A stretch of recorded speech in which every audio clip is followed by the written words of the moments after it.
You think you can make it on YouTube. You think you're the next YouTube sensation. You want to try out YouTube, but you don't want to buy equipment. Well, you have come to the right place because today I'm going to show you how to film a YouTube video with just your iPhone.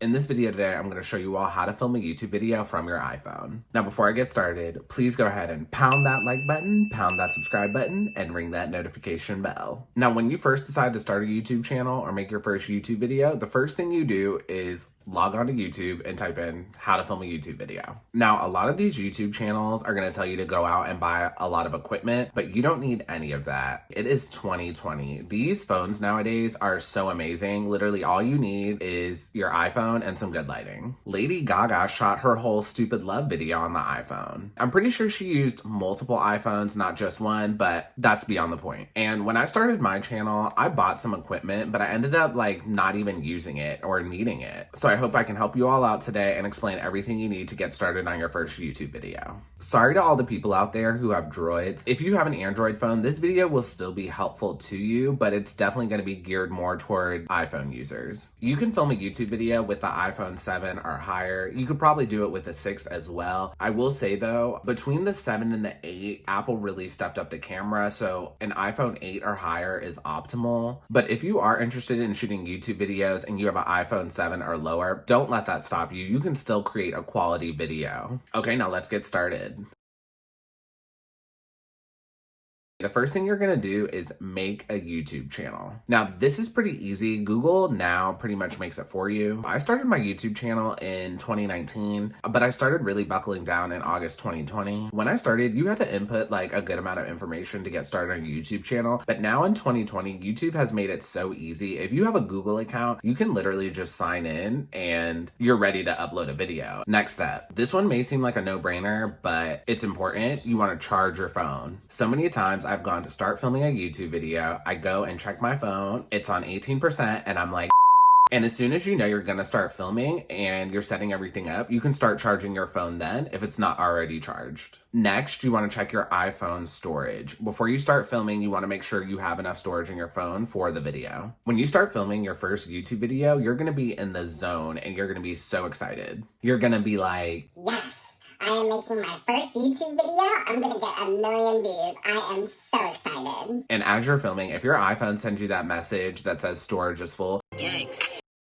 guaranteed it will ruin your mood. Okay, for the next step, you're just gonna change one of the settings in your phone. I'm gonna switch to my phone screen real quick so I can show you all. So you're gonna go to settings, and then you're gonna go to camera, then record video, and you wanna switch it to 1080p at 60 FPS. Now, 1080 is just how the video is shot. FPS stands for frames per second. 60 frames per second, it just gives the video more of an HD type of look. I honestly don't think it matters whether you shoot 30 or 60 FPS, but a lot of YouTubers recommend shooting at 60 FPS because it looks better.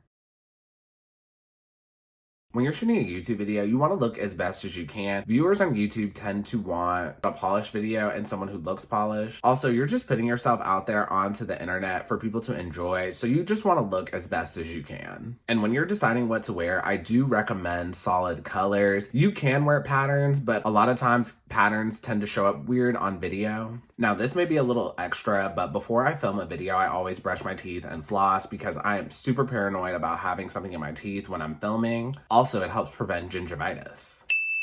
Do your makeup if you want, shave or trim up that beard. I didn't shave before this video, but I'm filming another video tomorrow, so I'll shave before that one. Again, you're about to put a video of yourself all over the internet, so you want to look your best. Next step, this may sound very trivial, but it is very important. You need to clean your iPhone. Now, you all should be cleaning your phone regularly because we're still in the middle of the coronavirus pandemic. Grab a microfiber cloth, a paper towel, whatever you have, and make sure those lenses are clean. It does make a whole lot of difference when you're filming. This may seem silly, but it matters. People watching YouTube want to see quality videos, and YouTube videos tend to be longer. So the viewer is investing more time into you, so they want to see a more quality product.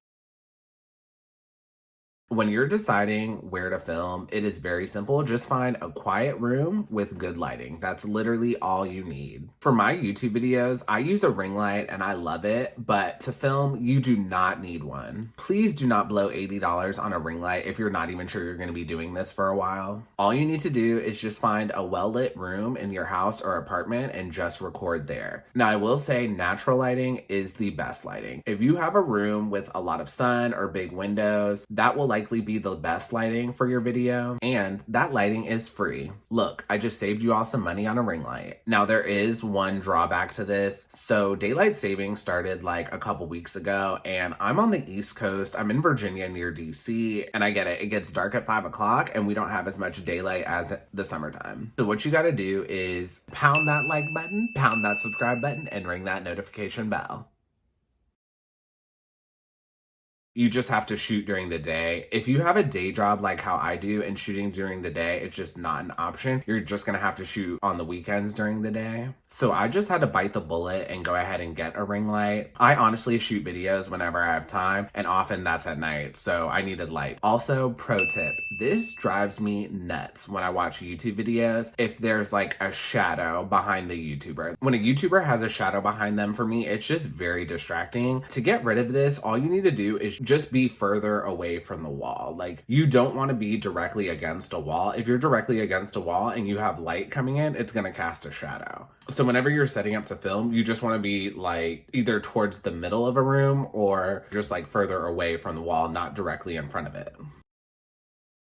For sound, you don't need any mics, you don't need any audio equipment. Literally, all you need to do is just go to a nice quiet room and just talk normal. When you first start filming, you may feel like you need to like yell at the camera, but you really don't. All you have to do is just talk normal. And just two big things here. You just want to make sure the room is not echoey. I've seen YouTube videos where that happens, and again, it just sounds really bad. And second thing, you want to check and make sure your AC is not loud. This will just depend on your living situation or wherever you're filming. At my old apartment, the AC was like super loud, so if I was filming in the summertime, I had to turn the AC off before I started filming, which sucked because there were so many 90-degree days last July. In my sausage cooking video, I even mentioned this. I couldn't finish my mukbang because in the apartment it was getting way too hot and I just had to wrap up with filming. So to remedy this, just do a couple test shots to see how the video sounds with the AC on. Honestly, for this setup, you could literally just set up your iPhone on a stack of books or just put it on a bookshelf or something. Literally just use whatever you have in the house you can to prop up your phone. I do not recommend holding your phone because then the video comes out like shaky and it just does not look good and it'll be hard for the viewer to focus. Now, I use a tripod, but you all do not need a tripod to make a video. I'll post in the description below the tripod that I use, and I'm not sponsored. I'm not making any money from this video. This is truly the tripod that I use for my videos. And if you decide to get a tripod, you're gonna see like $80 tripods out there, but you do not need all of that. When you're starting out with your channel, just get that cute little $15 one. Next step, you need to position your phone sideways. This may sound very trivial, but it is very important. So you just want to make sure your iPhone is positioned this way, not this way. If your iPhone is positioned this way, you're going to get those ugly black bars on the side of your video, and you will not be able to get rid of them.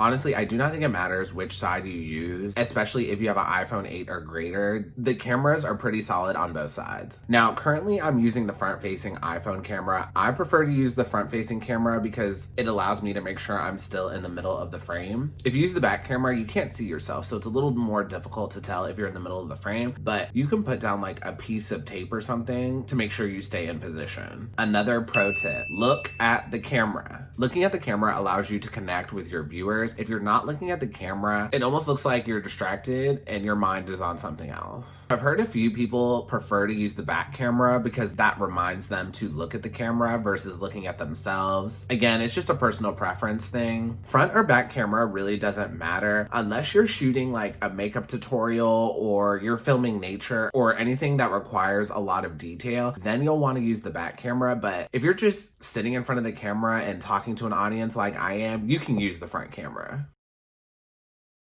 Now, you shot your video, you have all your footage, and you're ready to start editing your video. Now, I'm not going to show you all how I edit. That honestly is an hour-long video within itself. Now, there are a bunch of free video editing apps you can use to edit your video. I'm not going to talk about any of the apps for your phone because I personally do not use them. Now, if you have a MacBook, you can use iMovie. iMovie is free, and there are a bunch of tutorials on YouTube on how to use it. Now, I use Final Cut Pro. Final Cut Pro is $300.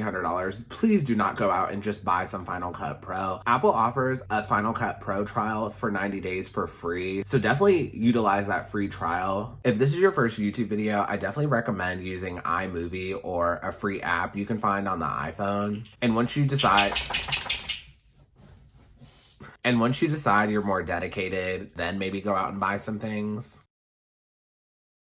Now, just some final words of wisdom for you all. When you shoot your first YouTube video, it will not be perfect. I think it's more important to get started than it is to make sure that everything's perfect. Okay, that's all I have for you. You're ready to start filming. You're a star, baby. Now, if you enjoyed this video today, or if this video provided you with any value at all, please help me out and press that like button. I'm trying to grow my YouTube channel, and the likes really do help in the YouTube algorithm. And that is all I have for you. Can't wait to see you on the next video. Have a good one.